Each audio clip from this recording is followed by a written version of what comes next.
Hello बच्चों, let's see the question. The question says a particle of mass m moves due to force F that is equals to minus alpha mr, where alpha is a positive constant, r is the radius vector of the particle related to the origin of coordinates. Find the trajectory of its motion if at the initial moment r is equals to pi to I and the velocity v is equals to v naught j cap and where I and j are the unit vectors of the x and y axis. ठीक है, y और j यहाँ पर क्या है, unit vectors हैं इसके axis के. देखिए यहाँ पर बच्चों इस क्वेश्चन को सॉल्व करने के लिए हमारे पास जो की कॉन्सेप्ट में यहाँ पर यूज करेंगे, दैट की कॉन्सेप्ट इज, देखिए यहाँ पर आपको क्या करना है, एफ इज इक्वल टू ये दे रखा है, तो आपको पता है जो आर होता है, वेक्टर आर होता है, that vector R is equal to क्या होता है, X I cap plus Y J cap, ये हमारा आर रेडियस वेक्टर होता है.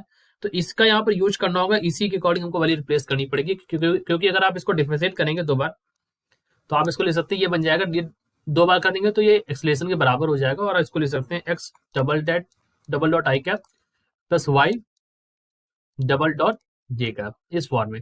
इसी को हम यहाँ पर रिप्लेस करेंगे, क्योंकि हमको दे क्या रखा है, आप देखो तो बच्चों यहाँ पर जो दे रखा है एफ इज इक्वल टू दे रखा है minus alpha M into R दे रखा है. तो आप यहाँ पर इसको रिप्लेस कर देंगे और आपका जो वैल्यू बन जाएगा, that value is F is equal to, यहाँ पर बनेगा F is equal to M, यहाँ पर हो जाएगा X double dot I cap plus Y double dot, यहाँ पर F is equal to M A होता है ना, ये आपको पता ही है. ठीक, तो F is equal to M A की वैल्यू है, तो यहाँ पर आप ले सकते हैं, दोनों को कंपेयर करके ले सकते हैं, M X double dot I cap plus Y double dot J cap. ठीक, इज इक्वल टू यहाँ पर क्या है, अल्फा एम इंटू आर, तो एम से एम चला गया, तो यहाँ पर आपकी वैल्यू और आर की वैल्यू भी रिप्लेस कर दीजिए, तो माइनस अल्फा आर की वैल्यू है X I cap plus Y J cap, यहाँ पर X double dot I cap plus Y double dot J cap. ठीक, तो यहाँ से अल्फा की वैल्यू, एक्स की वैल्यू आ गई, यहाँ पर X double dot is equal to क्या हो गया, माइनस ऑफ अल्फा एक्स, एक तो ये वैल्यू आ गई, और वाई डबल डॉट की वैल्यू यहाँ पर क्या हो गई, माइनस अल्फा ऑफ वाई, तो ये वैल्यू हो गई आपकी वाई डबल एक्स डबल, मतलब वाई डबल डॉट की. ठीक, अब आपको पता है एक्स की वैल्यू यहाँ पर क्या होती है, तो value of X is known to us, तो एक्स की वैल्यू आप ले सकते हैं, X is equal to A cos, यहाँ पर हो जाता है omega not T plus del. ठीक, तो ये एक्स की वैल्यू हो जाती. और दूसरी बात यहाँ पर क्या है कि आपको पता होना चाहिए, यू शुड नो दैट कि यहाँ पर क्या होगा, तो और एक और चीज है यहाँ से अगर आप देखेंगे, तो ये जो इक्वेशन दे रखी है मैं यहाँ पर ले देता हूँ, देखो पहले तो आप इसको देख लो कि यहाँ पर फिर एक्स डबल डॉट की वैल्यू जो होती है, दैट इज इक्वल टू क्या हो जाएगा, minus of omega square x, because यहाँ पर जो अल्फा होता है, अल्फा इज इक्वल टू क्या हो जाएगा, alpha is equal to omega square, यहाँ पर ये वैल्यू हो गई, एक्स डबल डॉट की वैल्यू हो गई ओमेगा स्क्वायर एक्स, और अल्फा की वैल्यू क्या हो गई, अल्फा इज इक्वल टू हो गया ओमेगा नॉट स्क्वायर. ठीक, अल्फा की वैल्यू होगी ओमेगा नॉट स्क्वायर के बराबर. ठीक, तो यहाँ पे एक्स डबल डॉट की जगह ये वैल्यू आ गई. ठीक, अब क्योंकि हमें पता है ना ए इज इक्वल टू क्या है, is equal to minus omega naught omega square X होता है ना, तो that in that form I have written this over here, because ठीक ये एक्सलेशन है आपका यहाँ पर. ओके, अब आगे बढ़ते हैं, तो एक्स की वैल्यू आपको ये पता ही चल गई, तो आगे बढ़ते हैं, आगे देखते हैं यहाँ पर क्या करना है. तो ये एक्स की वैल्यू है, तो आपको एक्स डॉट अगर आप निकालेंगे इस वाली इक्वेशन का यूज करके, अगर आप एक्स डॉट निकालेंगे तो हम लिख सकते हैं x dot is equal, differentiate कर रहे हैं एक्स डॉट को, तो माइनस ए ओमेगा नॉट, यहाँ पर हो गया sine omega not T plus del. ठीक, डेल की वैल्यू आ गई यहाँ से. तो अगर आप देखें तो ये वैल्यू है किसकी, ये वैल्यू है वी एक्स की वैल्यू है, this is equal to V X. तो यहाँ पर आप वी एक्स देखें, वी एक्स जीरो पर. ठीक है, तो पहले अगर आप जीरो चेक करें, तो जीरो पर अगर देखें और तो ऐसे इक्वल टू क्या हो जाएगा, आर नॉट पर at time T equals to zero पर देखें, तो यहाँ पे अगर आप देखेंगे तो ये वैल्यू आपको मिल जाएगी v x dash v x is equal to zero और x is equal to r naught at time t equal zero, time t equal zero पर ये वैल्यू आपको यहाँ पर मिलने वाली. तो यहाँ पर क्या बचेगा, और साइन डेल क्या बचेगा, sine del is equal to zero because del equal to zero, ये वैल्यू आपको मिल जाएगी. तो एक्स की वैल्यू यहाँ से मिलने वाली है आपको, एक्स इज इक्वल टू, यहाँ पर एक्स की वैल्यू मिलेगी आपको R naught cos omega not T. अब ये वैल्यू कहाँ से आ रही है, मैं दोनों को समझाता हूँ. यहाँ पर इन्होंने कहा है कि particle find the directive its motion at initial moment is this much and this much. तो अगर आप एट टाइम मतलब एट इनिशियली क्या है, initially time equal to zero होगा, जो मैंने यहाँ पर चीज रिप्लेस की उसको मैं एक बार और एक्सप्लेन कर देता हूँ. टाइम टी इक्वल जीरो होगा तो यहाँ पर आर की वैल्यू क्या बचेगी, आर की वैल्यू बचेगी R not I cap plus zero J cap. ठीक है, तो एक्स की वैल्यू क्या होगी आर नॉट, और वेलोसिटी यहाँ पर क्या हो जाएगी, वेलोसिटी आपके देखो तो 0 i cap plus v naught j cap, यानी कि एक बार एक्स वाला टर्म जीरो हो गया, एक बार वाई, यहाँ पर देखो वाई वाला जीरो, यहाँ पर एक्स वाला कम जीरो, तो इसीलिए मैंने लिखा वेलोसिटी जीरो है यहाँ पर एक्स के लिए, और एक्स की वैल्यू यहाँ पर क्या है, आर नॉट के बराबर है। बात समझे, तो ये रिप्लेस कहाँ से हो, ये बात आपको समझ में आ गई होगी। ठीक है, तो एक्स की वैल्यू हो गई a naught cos omega not t. ठीक, अब ये जो है this is your final function, ये आपका क्या है, this is your final function.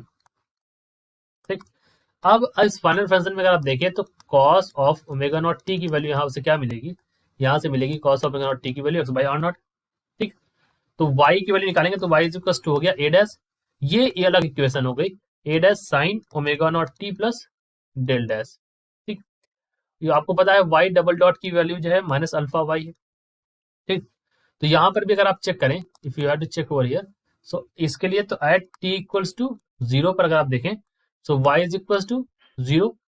ठीक, और v y is equals to we naught, यहाँ पर दे रखा है वी नॉट जे कैप। ठीक, इसलिए हमने इसको चेक किया, तो क्योंकि ये इनिशियल पोजीशन है, तो इनिशियल पोजीशन पर यही चीजें होगी यहाँ पर। ठीक, तो यहाँ पर डेल डैश की वैल्यू क्या हो जाएगी, जीरो हो जाएगी। जब डेल डैश जीरो हो जाएगा तो हमारी इक्वेशन बचेगी y is equal to A dash, यहाँ पर बचेगा साइन ओमेगा नॉट टी, क्योंकि डेल डैश तो जीरो हो गया। अब हमें तो ए डैश को भी यहाँ पर हटाना होगा, तो हम लिख सकते हैं, you can write this as y dot, y dot निकालेंगे तो y डॉट की वैल्यू क्या हो जाएगी, ए डैश ओमेगा नॉट, यहाँ पर आता है कॉस ओमेगा नॉट टी, और ये वैल्यू किसके बराबर है, ये वैल्यू है वी नॉट के बराबर है, then this value is equal to we not. ठीक, तो ए डैश ओमेगा नॉट, और ये हो जाएगा कॉस ओमेगा टी, क्योंकि यहाँ पर cos omega not T at T equal to zero पर देखोगे तो ये हमारा कॉस जीरो की वैल्यू यहाँ पर क्या हो जाएगी, one, that is equal to we not. So A dash की वैल्यू यहाँ से क्या आ जाएगी, the value of A dash is equal to we not by omega not. ठीक, ए डैश की वैल्यू यहाँ से आ जाएगी, तो अब आप इसको फर्दर लिख सकते हैं, यहाँ पर देखिए you can further write this as, if I have to write this, so I can write this as y is equal to A dash के लिए क्या लिखिए, V not by omega not, यहाँ पर हो जाएगा साइन, और ये हो जाएगा ओमेगा नॉट टी, ये y के बच्चों वाली लिख रहा हूँ। ठीक, अब यहाँ पर अगर आप साइन ओमेगा नॉट टी की वैल्यू लिखेंगे तो वो इसके रूप में आ जाएगी। ठीक, तो यहाँ पर आपको साइन ओमेगा नॉट टी की वैल्यू क्या मिल जाएगी, omega not Y divide by V not. ठीक, तो अब आपको मैं दिखाता हूं, देखो है क्या यहाँ पर हमने दो वैल्यू, एक तो ये वैल्यू निकाली साइन के टर्म्स में, एक वैल्यू ये निकाली थी हमने कॉस के टर्म्स में, अगर आप ध्यान दिया हो, यहाँ पर भी वैल्यू है बच्चों, यहाँ पर भी वैल्यू है, तो इन दोनों वैल्यूज को मैंने साइन निकालिया कॉस निकालिया, अब इन दोनों का स्क्वायर को, sine square theta plus cos square theta की वैल्यू क्या होती है, वन होती है, तो इनका स्क्वायर करेंगे एक्स बाई आर नॉट का स्क्वायर, यहाँ पर हो जाएगा, यहाँ पर भी स्क्वायर हो जाएगा। ठीक, तो इक्वेशन फाइनली क्या बन के आएगी, वो इक्वेशन मैं लिखता हूँ और आपको समझाता हूँ कि इक्वेशन किसकी बनी है, और वही आपका ट्रेजेक्टरी ऑफ द मोशन होगा। ठीक है, तो इक्वेशन बन के आएगी H square by are not square plus Y square divide by V not by root alpha.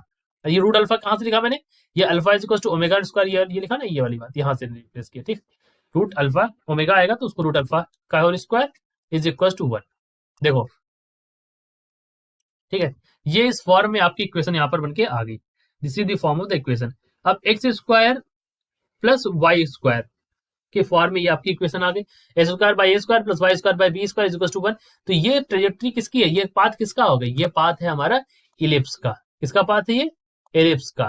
ठीक है, और अगर ए और बी बराबर हो जाती है तो किसका बनता, सर्किल का बनता। लेकिन यहाँ पे देखो ए ये बी है और ये ए है, बराबर है नहीं, इस वजह से ये इलिप्स बना है। तो जो आपका आंसर आएगा, जो आपका यहाँ पर बन के आएगा, दैट इज इलिप्स। किसकी ट्रेजेक्टरी बनी, इलिप्स, और आपकी इक्वेशन जो बन के आएगी, this is your equation. Okay, and this is your answer. I hope you understood it well, best of luck.